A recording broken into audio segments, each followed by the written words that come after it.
Howdy everyone, thanks for stopping on in. Today we're going to be going over the brand new cards released as part of the Bloomburrow Alchemy Set. But first, a little bit about myself and the channel. I focus on brewing new and competitive decks in a highly standardized alchemy format, so if you are at all interested in alchemy, or maybe want to learn more about the new cards for your historic timeless or brawl decks, you've come to the right place. We have a ton of new and exciting cards to talk about, so let's get into it. Ostrich Signet is a bird scout that has the text, starting intensity 0. Whenever a creature you control with flying enters, if this creature is named Ostrich Signet, cards you own named Ostrich Signet intensify by 1. As long as this card's intensity is 3 or more, it has base power and toughness 5/4, has flying, vigilance, and is named Radiant Swan. So with Ostrich Signet, we will be wanting to get this on the board as well as many flyers on the board as fast as possible to make them into 5/4 vigilant flyers. It's very important to note that as a flyer enters, all cards you own, not control, intensify as long as they're named Ostrich Signet.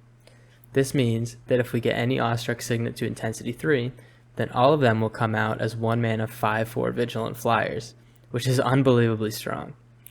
Immediately when I saw this card, I thought of Mockingbird. If we can get Ostrich Signet out on turn 1, followed by a 1 mana flying copy of Ostrich Signet, and other cheap flyers to boot, we can enter combat on turn 3 or 4 with 2 or 3 Radiant Swans that are swinging in for massive flying damage, and can block next turn. The question here is whether or not Mockingbird will copy the intensity of Ostrich Signet, which I'm thinking it won't, but I haven't had the time to test it out myself. Regardless, this could be a really strong, potentially meta-defining Azorius aggro option. Another cool interaction with Ostrich Signet is Salvation Swan. Because of the flash on Salvation Swan, it could enter, blink a non-flyer, and bring the Signet's intensity up 2 places, which could serve as a nice combat trick and quick power on the board. Some alternatives to Azorius might be found in Bloomburrow's aggro deck with Slickshot Show-Off and Prairie Survivalist. Slickshot has already proven to be a pretty busted card, and Prairie Survivalist provides nice consistent growth in both power for cards on your hand and on the battlefield. Because of the extra evasion, these beefed up flyers could swing over the top of grounded meta staples like Impetuous Lootmonger or Heartfire Hero, and I'm really excited to brew around this card with several already fast aggro options though. I'm not too sure if it will actually see a lot of play. That said, I give it 7 hot dogs out of 10. Next up on our list, we have 3 Tree Battalion. 3 Tree Battalion is a 4 mana white instant that has the text, look at the top 6 cards of your library, you may put a creature card with mana value 3 or less from among them on the battlefield, then conjure a duplicate of that card onto the battlefield. The duplicate perpetually has base power and toughness 1, put the rest on the bottom of your library in a random order. This card is an obvious offspring clone of one of the most powerful cards in MTG Arena, Collected Company. For those who don't know, Collected Company is a 4 mana green instant that has the text, look at the top 6 cards of your library, put up to 2 creature cards with mana value 3 or less from among them onto the battlefield, and put the rest on the bottom of your library in any order. The main difference between these cards is that Collected Company can find 2 creatures with potential combo potential to play out at once, while 3 Tree Battalion will give you a creature at instant speed and copy it as a 1/1, doubling its ETB triggers. Because we only need to find 1 creature on the top of our 6 of our library, this card is protected from whiffing a little more than Collected Company, but I think its floor might be a little bit lower. That being said, this might be one of the most powerful cards printed in this alchemy set, and the past few alchemy sets as well. Bringing out 2 creatures with strong ETBs at instant speed is incredibly powerful and game winning in several instances. This card works superbly with already strong cards like Stalwart Realm Warden or Thieving Aven. When Stalwart Realm Warden enters, it makes the next non-creature spell an opponent casts cost 2 more. With 2 of these entering on a reasonable turn 3 or 4, we can lock our opponents out of playing anything other than creatures for a solid chunk of the game. Playing any more of the Realm Wardens just locks our opponents out indefinitely, turning half their cards into junk. Doing this at instant speed can also give us 3 first strike lifelink power to interrupt our opponent's attacks. Comboing this card with Thieving Haven allows us to bring out 2 flyers after our opponents are tapped out on their turn. With Thieving Haven's ability to heist our opponents upon dealing damage to them, we can heist 2 cards from our opponent's deck without any fear of interaction. They will also need 2 pieces of removal to get rid of our heist threats, most likely securing his card advantage and therefore the game.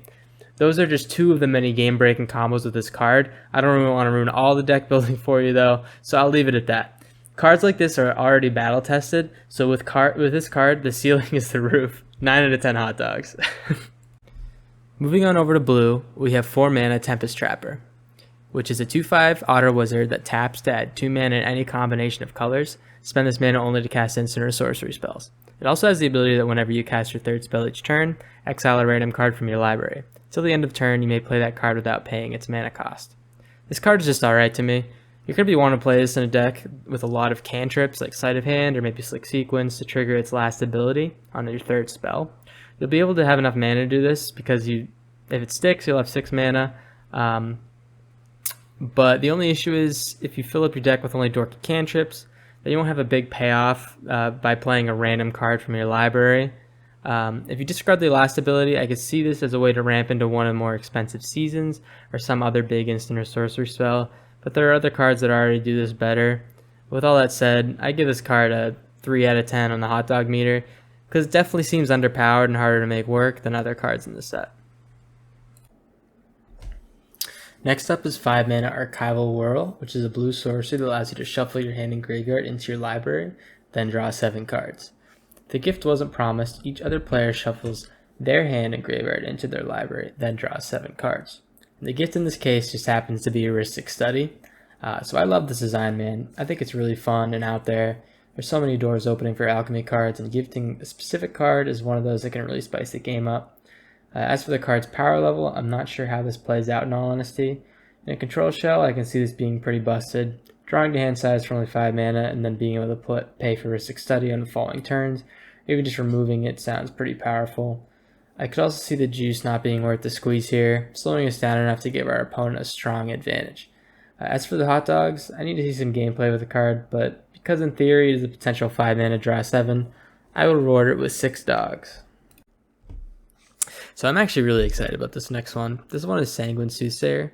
It's a 2/1 black-bat cleric for 2 with flying and lifelink, which reads that whenever Sanguine Soothsayer attacks, conjure a card named Sanguine Bond at the top 15 cards of your library at random. Perpetually gains, you may pay 0 rather than pay the spell's mana cost, and when this permanent enters, draw a card. Again, I love when the alchemy designers get creative because this is an absolute masterpiece. This card is both fun and a strong build around.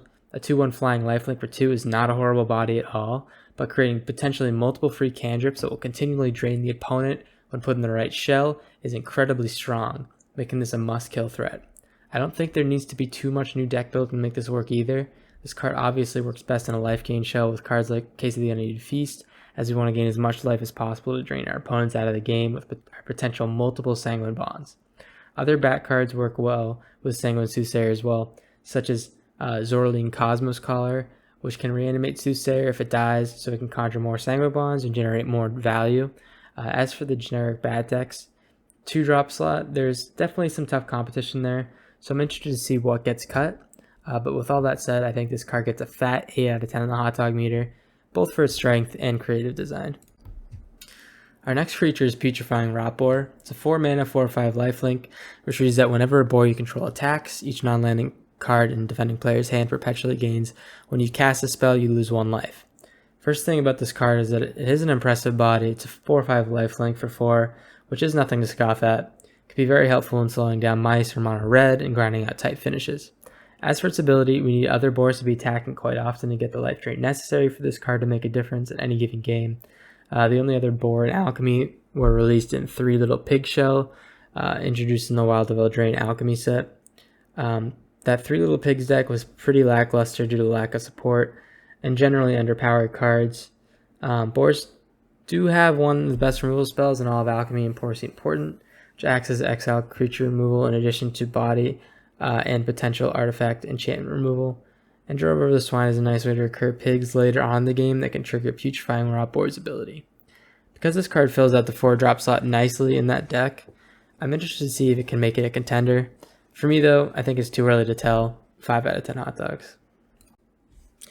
Our next card is the first enchantment of the set and the only mono red rare.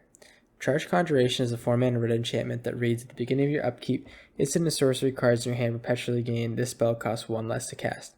It also has the ability to sacrifice this enchantment to conjure a card of your choice from Charged Conjuration spellbook into your hand, activate only as a sorcery. So I would personally like to thank Wizards for not including any mono red bombs in the Alchemy set, because we all know that mono red was strong enough as is. This card really doesn't seem that great to me. It's another cantrip and storm card that has a much juicier payoff than Tempest Trapper, in which you can reduce the cost of spells in your hand until you cast a bunch at once and finish the game off with high storm count, empty the warrens, galvanic relay, or grape shot. So for each storm count, you're either making 2 goblins, impulse drawing a card for next turn, or dealing 1 damage to a creature or player. Conjured cards from this enchantment are really strong. I'll admit that. I just don't know if we can wait until turn 5 or 6 of setup to get this involved into the game.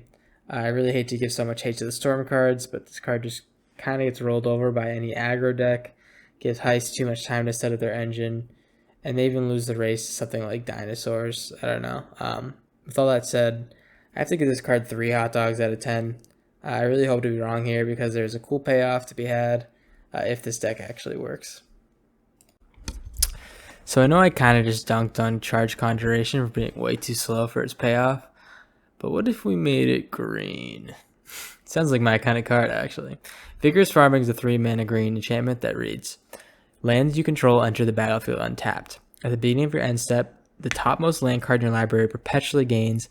Whenever this land is tapped for mana, add an additional green source. This card is a Dirtler's Dream. It allows you to buff your next mana drop by 1 green mana for each turn it took you to draw them. This might be the best ramp in all of Alchemy. On average, this will ramp you 1 green land per turn as long as you hit your next land drop, which is unbelievably strong for decks with high mana payoffs. This card pairs insanely well with Mythweaver Pock, which has the ability to conjure duplicate land drops if it's the first land of your turn. This combination can turn a single land into 4, 6, or maybe even 8 mana. Eventually, you can use all this extra mana to cast a huge finisher like Doppelgang. I'm really bullish on this card. I think that it's definitely a little janky and more fun than competitive, but it's really my kind of card, so I'll do my best to make it work. 7 out of 10 dogs. Our final card of the monocolored rares is Bramble Armor Brawler. This card is a 4 mana 5/5 green creature that has trample and is uncounterable. It also reads that whenever an opponent casts a non-creature spell, the creature cards in your library perpetually get +1/+1. I don't know if this card can make it into a good constructed deck. Yes, it is a solid body. Yes, its ability is a guaranteed trigger at least once before it's removed. I just don't know how strong that ability is. We saw a similar ability in the Dinosaur Stalwart Speartail, which was 1 whole mana cheaper and generally paired better with the dinosaur archetype, which was big stompy creatures. I will say that if Control somehow becomes a top tier alchemy deck, this card will probably feast, as it can't be countered and will make each one of your creature spells do a little bit more. Until then, I think I have to give this card 4 hot dogs out of 10. That just about does it for the first half of our Bloomburrow Alchemy review. In the next video, we will be reviewing the multicolored rares and mythics, so you have plenty more cards to go through. This video took a surprisingly long time to make, so if you have the time, please like the video and subscribe.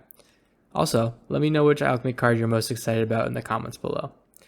I'll be streaming these new cards over the coming weeks on my Twitch and YouTube, so if you see me online, stop by and say hi. Thanks, and arrivederci!